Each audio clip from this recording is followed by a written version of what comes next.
আসসালামু আলাইকুম। আশা করি সবাই ভালো আছেন, সুস্থ আছেন, নিরাপদে আছেন। আমাদের চ্যানেলের একটু পরিবর্তন আসছে।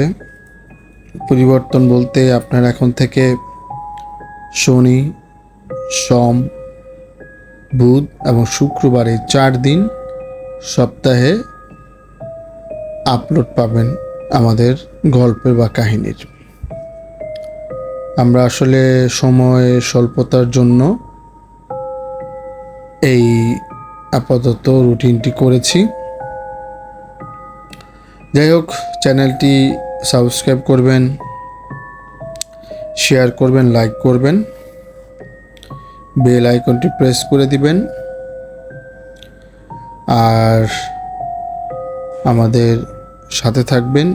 আমাদের ভুল ত্রুটি হলে অবশ্যই ক্ষমা সুন্দর দৃষ্টিতে দেখবেন। আমাদের ভুল হতেই পারে। যাই হোক, আমরা তো আর প্রফেশনাল আর যে না। আজকে যে কাহিনীটি প্রথমে আমি বলবো, তো কাহিনীটি একটি ব্ল্যাক ম্যাজিককে নিয়ে। তো আমি সরাসরি গল্পে চলে যাচ্ছি।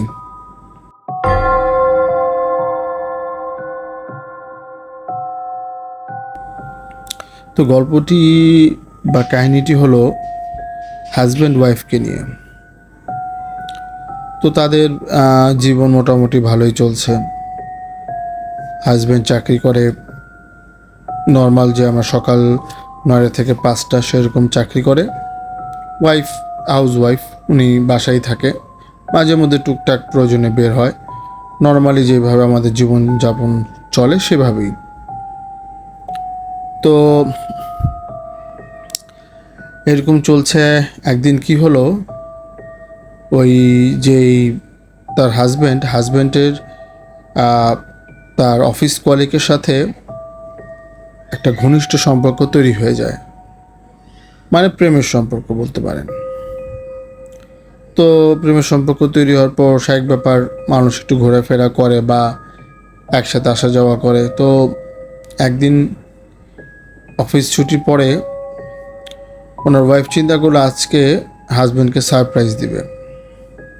তো তার অফিসের ওখানে ওয়েট করতেছে। তো দেখলো যে হাজব্যান্ড অফিস থেকে বের হয়েছে, তার সাথে তার যে কলিগ, ওই কলিগটা। তো উনি প্রথমে কিছু মনে করেনি।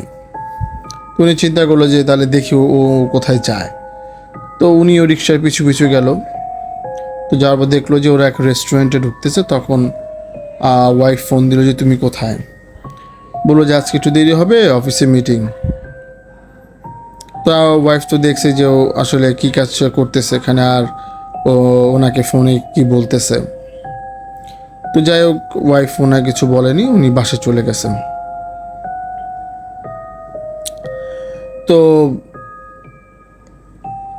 রাতের বেলা যখন ও বাসায় আসছে, তখন ওর ওয়াইফ জিজ্ঞেস করতেছে যে তুমি আজকে কার সাথে ছিলা বিকেল অফিসের পরে।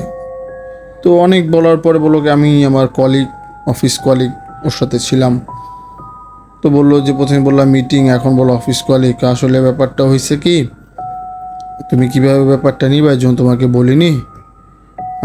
তো এখন তো আমার আর ওর মধ্যে একটা সম্পর্ক তৈরি হয়ে গেছে প্রেমের। এই কথা শোনার পর সেই ব্যাপার একটা মহিলার জন্য বা একটা মেয়ের জন্য অনেক কষ্টকর। তো উনি অনেকে ছাইরা চলে গেল। চলে যাওয়ার পরে ছেলেটা, মানে লোকটা খুব আপসেট। তো পরের দিন অফিসে গেল। তো অফিসে যাওয়ার পরে সেই মেয়েটা জিজ্ঞেস করতেছে যে তুমি কি বিবাহিত। তো লোকটা চিন্তা করলো যে ও কীভাবে জানে। আসলে ওই ওনার বউ অফিস থেকে সেই মেয়েটার নাম্বার জোগাড় করে ওকে ফোন দিছিল। ফোন দেওয়ার পরে সব কিছু বলছে। তো ওই লোকটা বললো যে হ্যাঁ আমি তো বিবাহিত, তুমি তো আমার আগে বলোনি। তো এই কথা শোনার পরে লোকটাও চুপ হয়ে গেলো, কিছু বলল না। তো মেয়েটাও অফিস করতেছে ঠিকই, কিন্তু ওর সাথে ওই রিলেশন আর নাই। তো এদিকে বউ চলে গেল, ওদিকে গার্লফ্রেন্ড যে ছিল এটাও চলে গেল। এখন ওই লোকটা একটা ডিপ্রেশনে পড়ে গেল। কি করবে কি করবে বুঝে পেতেছে না। তো এভাবে করতে করতে করতে করতে তার চাকরি তো মন বসতেছে না, ঠিকমতো অফিস করে না। তো দিন দিন সে আরও কেমন হয়ে যেতেছে, মানে কিছুই ভাল লাগে না। পরে অফিসের বস স্বাভাবিক ব্যাপার, আপনি যদি এরকম করেন আপনাকে অফিসে রাখবে না। তাই হইলো, তাকে অফিস থেকে বাদ দেওয়া হইলো, চাকরিটা তার হাত থেকে চলে গেল। তো সে বাসায় একা। তো আস্তে আস্তে সে মানে খাওয়া দাওয়াও মানে একদম কম হয়ে গেছে, রোগা হয়ে যেতেছে দিন দিন, চোখের নিচে কালি পড়ে গেছে, রাতে ঘুম আসে না। তো এর মধ্যে ওই যে গার্লফ্রেন্ডটা, ওই গার্লফ্রেন্ড ওর একবার ফোন দিল যে তুমি কেমন আছো, কী অবস্থা। তো বললো যে আমি তো কিছু খাইতে পারি না, ঘুমাইতে পারি না, আমার যে কি হয়েছে, আমি একদম রোগা হয়ে যেতেছি। তো বললো যে ও আচ্ছা ঠিক আছে। তো এটা বলে ফোন রেখে দিল। তো এখন লোকটা চিন্তা করলো যে আমি আমার ওয়াইফকে একবার ফোন দেই, যদি ও আসে। আমি তো আর পারতেছি না একা একা, আমার অবস্থাও খুব খারাপ, খাওয়া দাওয়া করতে পারতেছি না, প্লাস ঘুম আসে না, আর শরীর চেহারা অবস্থাও ভেঙে গেছে। পরে লোকটা সাহস করে ওনার ওয়াইফকে ফোন দিল। পরে ওনার ওয়াইফ আসলো, আসার পর তো দেখে যে তার অবস্থা খুব খারাপ, তার চেহারা ভেঙে গেছে, শরীর, খাওয়া দাওয়া করতে পারে না, রাতে ঘুম আসে না, আজে বাজে স্বপ্ন দেখে চিল্লে উঠে। তো ওই মহিলা প্রথমে ডাক্তার দেখাইলো। তো ডাক্তার দেখানোর পরে তেমন কিছু ডাক্তার পাইতেছে না। ওই শুধু স্লিপিং পিল দেয় যে মাথা ঠিক নাই, ঠিক হয়ে যাবে, এই কথাই বলে। পরে মহিলারা চিন্তা করলো না, এইভাবে করলে তো হবে না। পরে উনি চিন্তা করলো কোনো হুজুরকে দেখাই। পরে হুজুরকে দেখানোর পর হুজুর বলল যে ওনাকে তো ব্ল্যাক ম্যাজিক করা হয়েছে, যার জন্য উনি এখন কোনো খাওয়া দাওয়া বা আপনার ঘুম সব নষ্ট হয়ে গেছে। আর ব্ল্যাক ম্যাজিকটা এমন পর্যায়ে চলে গেছে, এটা এখন মানে ফেরানো খুবই কঠিন। তারপরেও এটা আপনি যে যার মাধ্যমে করানো হয়েছে তাকে যদি আপনি খুঁজে বের করতে পারেন, সে যদি পারে তাহলে সম্ভব, এছাড়া এটা সম্ভব না। পরে সেই মহিলাটা অনেক চিন্তা ভাবনা করে দেখলো যে ওনাদের তো কোনো শত্রু ছিল না, ওনারা ভালোই ছিল, তো ব্ল্যাক ম্যাজিকটা করলো কে? তো যেহেতু ওনার হাজব্যান্ডের সাথে ওনার কলিগ, ওনার যেটা আর কি গার্লফ্রেন্ড, ওনার সাথে হয়তো বা যদি কোনো সময় কিছু বলে থাকে, সেই আশায় উনি ওই গার্লফ্রেন্ডের বাসা গেল। যাওয়ার পরে ওনাকে অনেক রিকোয়েস্ট করলো যে আপনি কিছু জানেন যে আমাদের মানে ও কিছু বলছিল কোনো শত্রু বা কেউ এরকম ব্ল্যাক ম্যাজিক করতে পারে। তো অনেক রিকোয়েস্ট করার পর ওই লোকের যে গার্লফ্রেন্ড, উনি বললো ওনার ওয়াইফকে যে আসলে কাজটা আমিই করছি। ওনার একটু মায়া হয়ে যাওয়ার পর উনি কথাটা বলছে, তখন বলে যে কেন আপনি কাজটা করছেন? বলে কারণ করছি এর জন্য, কারণ ও আমার সাথে প্রেমের অভিনয় করে গেছে, ও যে বিবাহিত আমাকে বলেনি। এই ইয়েতে আমি মানে এমন জিদ হয়েছে যে পারলে মেরে ফেলতাম, কিন্তু আমি ওর চেয়ে ধুকে ধুকে মারতে, এই জন্য ব্ল্যাক ম্যাজিকের আশ্রয় নিয়েছি। বাবা দেখেন এখন তোর খুব অবস্থা খারাপ, আপনি যদি একটু পারেন তাহলে আমার একটু হেল্প করেন, যদি ব্ল্যাক ম্যাজিকটা ফেরানো যায় তাহলে ওর বাঁচানো যাবে। তখন ওই মহিলা এবং তার ওয়াইফ দুইজন মিলে ওই যারা যারা ব্ল্যাক ম্যাজিক করা হয়েছে যার মাধ্যমে তার কাছে গেল। তো ওই মহিলা বলল যে এখন তো ব্ল্যাক ম্যাজিকটা এমন পর্যায়ে চলে গেছে, এখন তো ফেরানো খুব টাফ, কিন্তু একটা রাস্তা আছে, সে রাস্তাটা একটু কঠিন। আপনি কি তার ওয়াইফ? বলে হ্যাঁ। তাহলে তার ওয়াইফকে দিয়ে কাজটা করাইতে হবে। তো কী করতে হবে? করতে হবে যে আপনার নরকের দেবীকে ডেকে আনতে হবে, যার মাধ্যমে আমি এই ব্ল্যাক ম্যাজিকটা করছি তার কাছে রিকোয়েস্ট করতে হবে, তাহলে যদি এটা মাফ হয়। তখন তার ওয়াইফ বললো তাহলে এখন কী করতে হবে। তখন যে ব্ল্যাক ম্যাজিক করছে উনি বললো যে এটা আমাদের 2 দিন এই পূজাটা করতে হবে। আরেকটা কথা যেটা ভুলে গেছি, যে ওনারা ছিল সনাতন ধর্মাবলী, যার মাধ্যমে ব্ল্যাক ম্যাজিক করা হয়েছে এবং যাকে করা হয়েছে দুইজনই। তো শ্মশান ঘাটে এটা করতে হবে। একদিন হলো পূর্ণিমার দিন, আরেক দিন নর্মাল, মানে পরপরই, যেমন আজকে আপনার পূর্ণিমা একদিন আর তার পরের দিন এভাবে। তো প্রথম দিন ওই যে ব্ল্যাক ম্যাজিক করছে তার সাথে থাকবে, পরের দিন ওনার বউকে একাই থাকতে হবে, উনি শিখাই দিবে কীভাবে কী করতে হবে। তো অ্যাজ ইউজুয়াল তারা গেল, যাওয়ার পরে আপনার যেভাবে ওরা পূজা করে, ওই আগুন জ্বালালো, তারপর আগুনের সামনে বসে মন্ত্র পাঠ করতেছে, পাশে একটা ব্ল্যাক ম্যাজিকের বই। তো সেদিন আপনার ওই যে ব্ল্যাক ম্যাজিক করছে উনি একটু দূরে বসা ছিল। তো ওনার ওয়াইফ তো এখানে মন্ত্র পাঠ করতেছে, তো তাকায় দেখে যে ব্ল্যাক ম্যাজিক করছে বসে আছে, তার পাশে একটা বিশাল লম্বা কালো একটা অবয়ব। তো উনি দেখায় বলতেছে যে আপনার পেছনে একটা অবয়ব। তো উনি বলতেছে যে কোনো সমস্যা নাই, তুমি মন্ত্র পাঠ করতে থাকো। তো মন্ত্র পাঠ করতে থাকো এইভাবে। যাক, প্রথম দিন মোটামুটি আপনার গেল। এখন আসতেছে আপনার সেকেন্ড দিন। এখন সেকেন্ড দিনে তো ওই মহিলাকে, মানে যাকে ব্ল্যাক ম্যাজিক করা হয়েছে তার ওয়াইফ একা যাবে শ্মশান ঘাটে। তো শ্মশান ঘাটে গিয়ে একা আগুন টাগুন জ্বালালো, তারপর পাশে ওই ব্ল্যাক ম্যাজিকের বইটা নিল, আর তাকে যে মন্ত্র শিখাই দেওয়া হয়েছে সে মন্ত্রটা সে পাঠ করতে লাগলো। তার কিছুক্ষণ পরই মনে হইল যে তাকে কেউ আপনার ধাক্কা দিয়ে ফালাই দিল সাইডে, কিন্তু কাউকে উনি দেখতেছে না। এবং তার এটা মনে হচ্ছে তার বুকের মধ্যে কেউ দাঁড়ায় রয়েছে, তার শ্বাস প্রশ্বাস নিতে কষ্ট হইতেছে, কিন্তু কিচ্ছুই দেখা যেতেছে না, কোনো অবয়ব নাই, কিছুই নাই।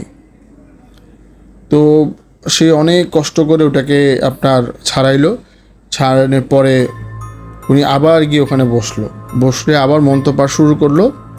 তখন একটা অদৃশ্য ছায়ার মতো তার সাথে আইসা তার সাথে আর কি আপনার তার আগুনে ফালাই দিবে এমন একটা অবস্থা, খুব ধস্তাধস্তি চলতেছে। কারণ ওই ব্ল্যাক ম্যাজিক বই দেখেই উনি মন্ত্রপাঠ করতেছে। ওই ব্ল্যাক ম্যাজিক বইটা যদি কোনোভাবেই হয়ে যায়, তাহলে মানে বন্ধ করতে পারে, তাহলে সব বন্ধ হয়ে যাবে। তো ওই যে অবয়বটা ছিল, ওই অবয়বটা তখন কি করছে, তার সাথে যখন ধস্তাধস্তি করতেছে তখন সেই অবয়বটা ওই ব্ল্যাক ম্যাজিক বইটা তার পায়ে লেগে আগুনে পড়ে যায়। তো আগুনে যেভাবে বইটা পুড়তে থাকে ঠিক ওই একইভাবে আপনার ওই অবয়বটা ওই মহিলার চোখের সামনেই পুরা ছাই হয়ে যায়। যাই হোক, তারপরে তো উনি চলে আসে ওই শ্মশানঘাট থেকে। এটা হওয়ার পর, কারণ তার কাছে ব্ল্যাক ম্যাজিক বই নাই, সেই মানে কী দিয়ে মন্ত্র পাঠ করবে। যখন উনি আসার পর ওই মহিলাকে বলে, যে মহিলা ব্ল্যাক ম্যাজিক করছে, তো বলতেছে যাক একটা ভালো হয়েছে, এটা নরকের দেবী মারা গেছে, এখন আর কোনো ভয় নাই, এখন আপনার হাজব্যান্ড আস্তে আস্তে সুস্থ হয়ে যাবে। ঠিক তাই হইল। আস্তে আস্তে লোকটা রিকভার করলো এবং এক সময় সে সুস্থ হয়ে গেল। তো তার যেই গার্লফ্রেন্ড ছিল, কলিগ ছিল, সে আইসা অনেক ক্ষমা তাদের কাছে চাইলো যে আমি একটা ভুল করছি। যাই হোক, এইভাবেই আপনার প্রথম কাহিনীর সমাপ্তি ঘটল। তো আশা করি প্রথম কাহিনীটা আপনাদের ভালো লাগছে। তো এখন আমি আপনাদের দ্বিতীয় কাহিনীতে চলে যাব।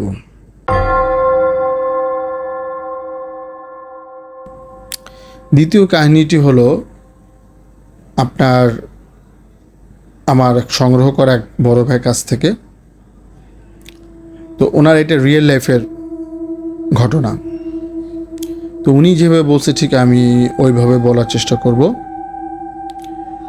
তো উনি যেভাবে বলছে যে আমি রাতে শুয়ে আছি আমার ওয়াইফকে নিয়ে, হঠাৎ তাকাই দেখি আমার ওয়াইফ ঘরের মধ্যে নেই। তো আমি সারা ঘর খুঁজলাম, আপনার ওয়াশরুম, অন্যান্য রুম কোথাও নাই। তো আমরা যৌথ পরিবার থাকতাম। সবাইকে ডাকলাম যে কেউ কি আমার ওয়াইফকে দেখছো? বলে না, কেউ তো আমরা দেখিনি। তো তাহলে কোথায় গেল এত রাতে? তো চিন্তা করলাম যে ও কি মানে ওর বাপের বাড়ি চলে গেল এত রাতে। এত রাতে যাবি বা কেন? আর অন্য কোথাও যাওয়ার তো কোনো ওয়ে নেই। তারপর মন মানে না, তা আমি সেই রাতেই আমার শ্বশুরবাড়ির উদ্দেশ্যে রওনা দিলাম।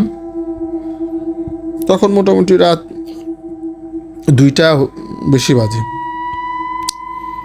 তো রওনা দিলাম। তখন ওখানে ছিল আপনার একমাত্র গরুর গাড়ি, নাহলে ঘোড়ার গাড়ি, এছাড়া কোনো যানবাহন ছিল না, যেহেতু এটা মোটামুটি অনেক আগের একটা ঘটনা। গ্রামটা অজপাড়া ছিল, তো তার পায়ে হেঁটে যেতে হবে, যেহেতু এত রাতে সে তো কাউকে পাবে না। তো সে পায়ে হেঁটেই রওনা দিল। তো তার বাড়ি থেকে তার শ্বশুর বাড়ি প্রায় মনে করেন 8-10 কিলো দূরে, এত দূরে। তো সে রওনা দিল, যাওয়ার পরে পৌঁছলো। তো প্রায় তখন ভোর হয়। তো সে যখন নক করলো, নক করার পর যখন তার শ্বশুরমশাই দরজা খুললো, বললো যে জামাই এত রাতে আপনি? বলে যে আসলে আমি তো আপনার মেয়েকে খুঁজতেছি, ও তো বাসায় নাই, তো আপনাদের এখানে আসছে? তো বলে না, ও তো এখানে আসে নাই। বললো আচ্ছা সমস্যা নাই, টেনশন করেন না, ও চলে আসবে।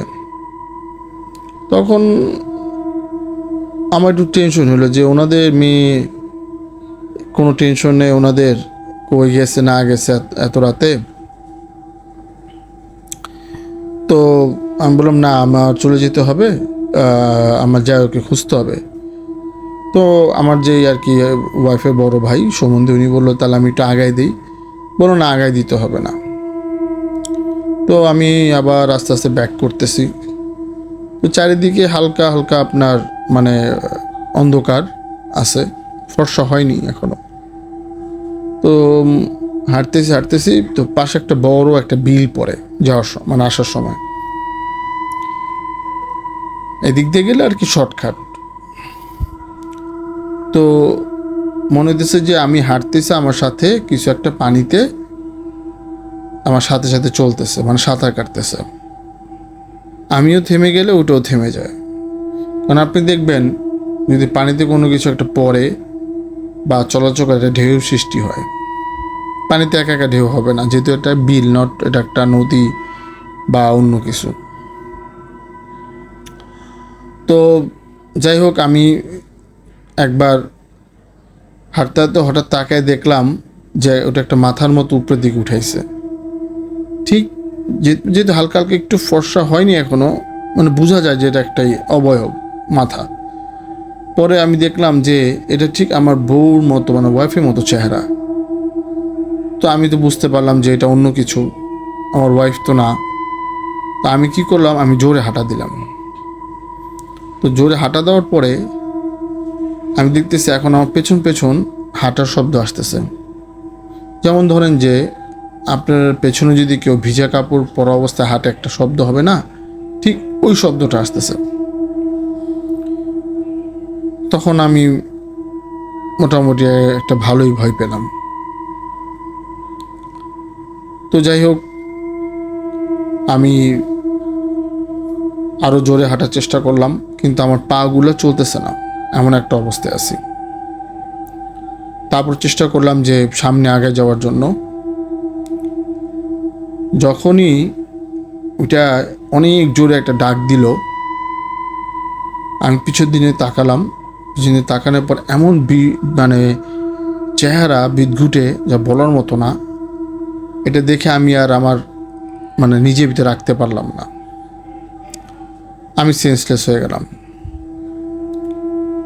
পরে যখন আমার চোখ খুললো, আমি দেখলাম আমার ঘরের বিছানায় আমি। পরে সবাই জিজ্ঞেস করলো কি হয়েছে। পরে আমি রাতে যা হয়েছে ডিটেলস খুলে বললাম। তো তারা জিজ্ঞেস করলো যে তোমার ওয়াইফকে কি পাওয়া গেছে? তো আমি বললাম যে না, আমি তো ওখানে গেছিলাম, আমার শ্বশুরবাড়ি, পাইনি। এখন তো আমি আর খুঁজতে বেরোবো। তো এরকম 2 দিন পার হয়ে গেল। 3 দিনের দিন রাতেবেলা দেখে যে উঠানের মধ্যে মানে একটা মানে কি বলবো অবয়ব শুয়ে আছে, অন্ধকার তো। পরে যে দেখলাম যে এটা আমার ওয়াইফেরই আপনার দেহ, কিন্তু সে সুস্থ আছে, জীবিত আছে। পরে আমি ওকে তাড়াতাড়ি ঘরে নিয়ে গেলাম। ঘরে নিয়ে যাওয়ার পর ওর যখন হুঁশ আসলো, পরে জিজ্ঞেস করলাম যে তুমি কোথায় ছিলা। তো ও কিছু বলতে পারে না। ও বলে কেন, আমি তো ঘরেই ছিলাম। তো আমার একটু সন্দেহ হইল। পরে আর দিন আমি আমার শ্বশুরবাড়ি গেলাম। যাওয়ার পর আমার শ্বশুরকে জিজ্ঞেস করলাম যে আসলে ব্যাপারটা কি। তখন মানে আমার শ্বশুর বলল যে আসলে ব্যাপারটা হয়েছে, প্রায়ই ও মানে 2-3 দিনের জন্য এরকম উধাও হয়ে যেত, হঠাৎ আবার কোত্থেকে যেন চলে আসতো। এটা ওর প্রায় ছোটোবেলা থেকেই। তো যাই হোক, কিন্তু কোনো ক্ষতি হয়নি আজ পর্যন্ত। পরে এখন এই জিনিসটা অনেক কমে গেছে, এখন আর হয় না। কবিরাজ দেখানোর পরে মোটামুটি ঠিক হয়ে গেছে। তো এই ছিল আমাদের সেকেন্ড ঘটনা। তো আশা করি আপনাদের ভালো লাগছে। আমাদের চ্যানেলটি অবশ্যই সাবস্ক্রাইব করবেন, শেয়ার করবেন, লাইক করবেন, বেল আইকনটি প্রেস করে দিবেন। আর যদি কোনো ভুল ত্রুটি হয় অবশ্যই ক্ষমা সুন্দর দৃষ্টিতে দেখবেন। আমাদের সাথে থাকবেন। আমাদের গল্পগুলো কেমন লাগছে কমেন্টস করবেন। আর সর্বোপরি সবাই নিরাপদে থাকবেন। আসসালামু আলাইকুম।